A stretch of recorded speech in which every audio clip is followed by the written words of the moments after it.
Hello everybody, this is Tech Wiper, and I'm here to bring you part of the Turnabout Substitution. Yeah, I think you already found out what part this is. Last time, we found out Meyer might not be dead and instead out of jail. This time, however, we are going to prove how the defendant rendered unconscious. I'm just gonna present the letter.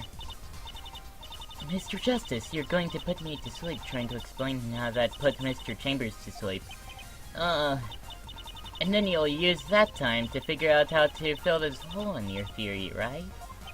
And then, no, I was trying to surprise you! You know, keep you on your toes, prevent you from falling asleep. Don't worry, I'm sure this penalty will keep everyone wide awake for a while.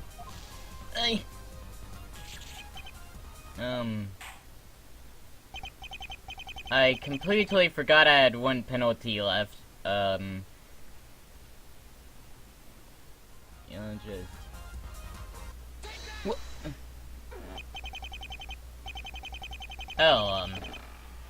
well, let's see, that was 8 minutes of being ultimately stuck. New record. So, that should... Okay. He rarely talks, and when he does, it's just nonsense in a boring, slow, monotonous voice. The hardest part is not... Wow! So you're using the testimony of a cranky witness to prove that Judge Chambers fell asleep?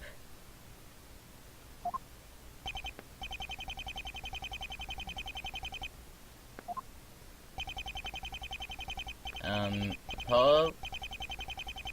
Where are you going with this?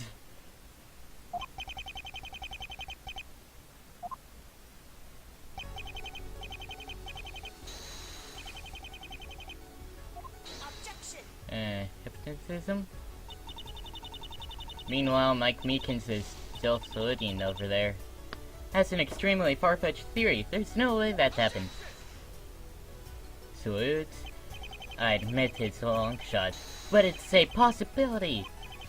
But the important part is that it clears up the contradictions in my explanation. I must agree with the defense.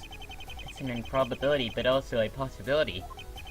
Continuing what happened that night, after Chambers was hypnotized and fell asleep, Meyer cut himself. Really? He and Fisher planted a blood to make it appear as if a crime had taken place. Meyer put it on Chambers' uniform to stop the bleeding, removed his wig and mustache, and then met Meekins on his way out.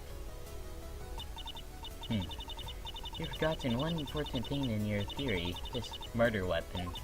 If there was no murder that night, who fired the gun? Don't start me off with, well, yeah, don't start me off with the evidence page. Oh, there's Fisher. That person wasn't even at... Yes, he was! Just give... and let him try again. This may be a redeemer.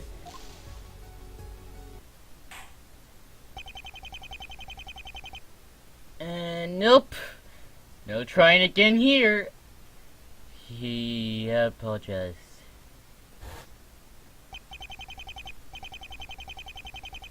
Let's see.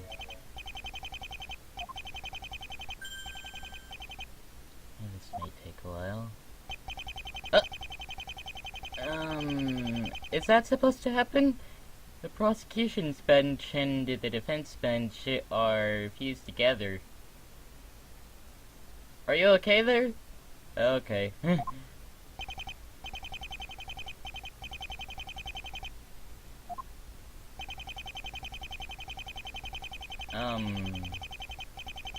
Well, I guess I'll leave that in the footage.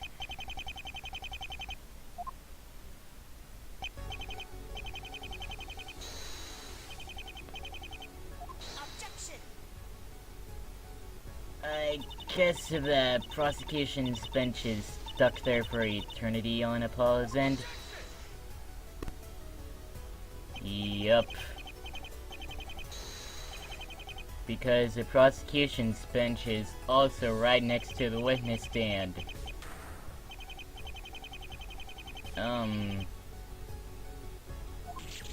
And Gerald Strings wonders why he had 3 prosecution benches in the same courtroom.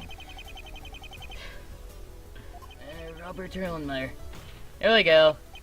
It had to be Robert Erlenmeyer, as if there were no fingerprints other than Chambers on the murder weapon. And his brother... What type of reasoning is that? Come on, Erlenmeyer was trying to frame Chambers and to make it look like a murder. So he purposely shot the wall near the bed head at head level. So that's how they suspected. Okay. If all this happened, then how was he knocked unconscious? Not this again,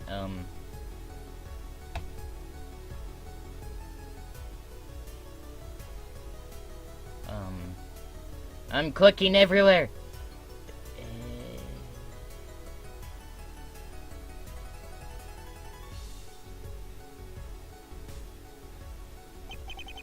Oh.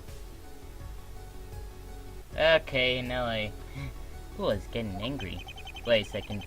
Ray disappeared on me. And everything's back to normal. It's simple. He was knocked unconscious thanks to this person. Definitely saving. Definitely Robert Erlenmeyer. Of course.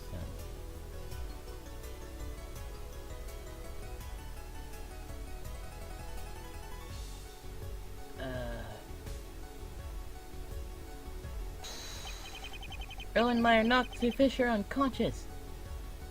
Why are there so many errors? Wearing gloves. He fired the bullets into the wall. Still wearing gloves, they're speaking. Hey, he knocked Fisher out with a gun as part of their story. He finally returned the gun to Chambers and left. Now,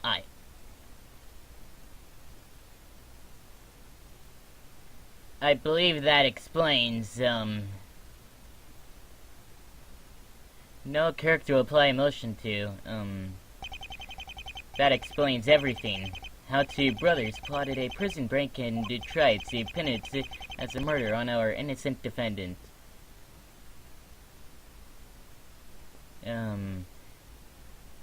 Apollo appeared, come on.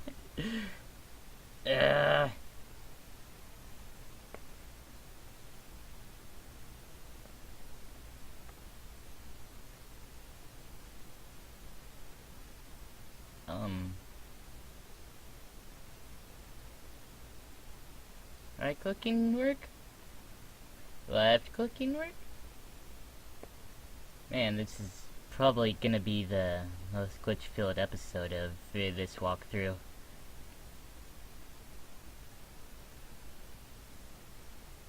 Oh, I accidentally moved a window,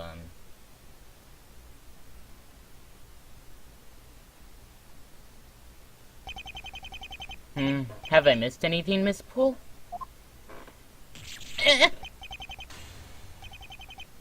Is Gerald Strings imagining things again? What the heck happened? Okay, let me try something. Okay, exit out. Load it back up.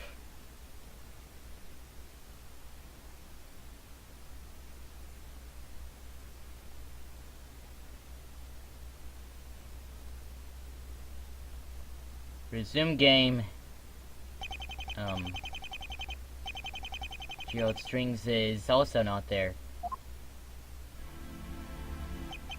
Huh? Okay, he appeared back. Alright, Mr. Fisher, Mr. Justice's theory has been explained to you. What do you mean? Mike Meekins was there earlier. Is it true, or is it false? Okay, Apollo's back. Go ahead, say it's false. Try to prove me wrong. It's true. Of course, it's much easier this way. What? No way! I didn't come up with the plan, though. But Ron Meyer's your twin brother! You have the perfect motive for it. That's what. Yeah, I went along with the plan. You gotta believe me, son. I could never have come up with a clever plan like that on my own. I was paid by someone extremely powerful to pull it off. Who was it? Mrs. Prosecutor. Yes? I'll make a deal with you. I tell you the mastermind, and you don't go after the grunt. I'm sorry, but you did break a serial killer out of jail. However, your punishment will be greatly reduced if you tell the court right now. I will personally see to that. What did happen during those last moments before I decided to reboot to the Pyrite? Just... okay. There's so much tension in the air. Mastermind. Fisher, you're not even moving your lips, and you're speaking too slowly.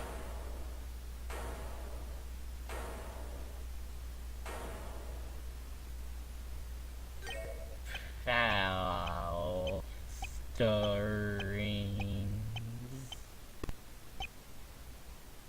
Who's Paul Strings? What?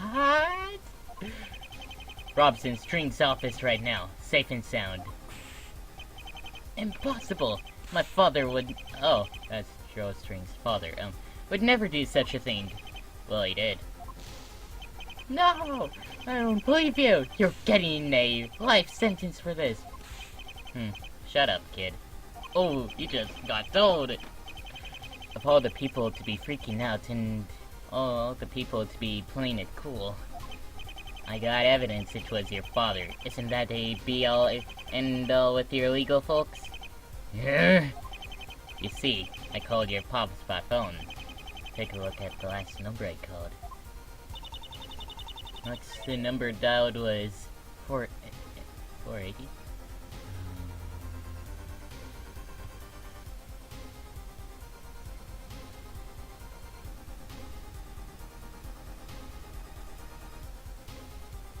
Alright, let's move on. 480. I know my father's phone number, and it's not 480. In fact, it's not even a phone number at all. Fisher called with Paul Strings. Actually, I have an idea. I know which phone it could have been. You had better not be bluffing this time, Mr. Justice. If I find out who you are, you will receive not one, but... I think I'll only receive one, sir. This is your father's phone, isn't it?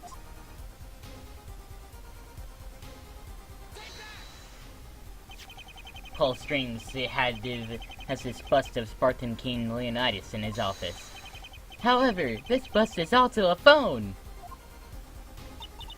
May I ask you how you came to know this information? I happened to be looking inside his office when the phone rang. So he discovered this during an illegal search. Oh. Not only will I need to take legal action against you, but that phone number isn't necessarily 480. I have more evidence.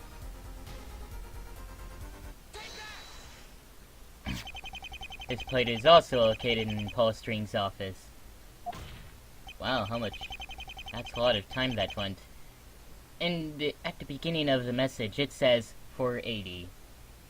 And that's the end of this episode, is me saying see you next time. Yeah.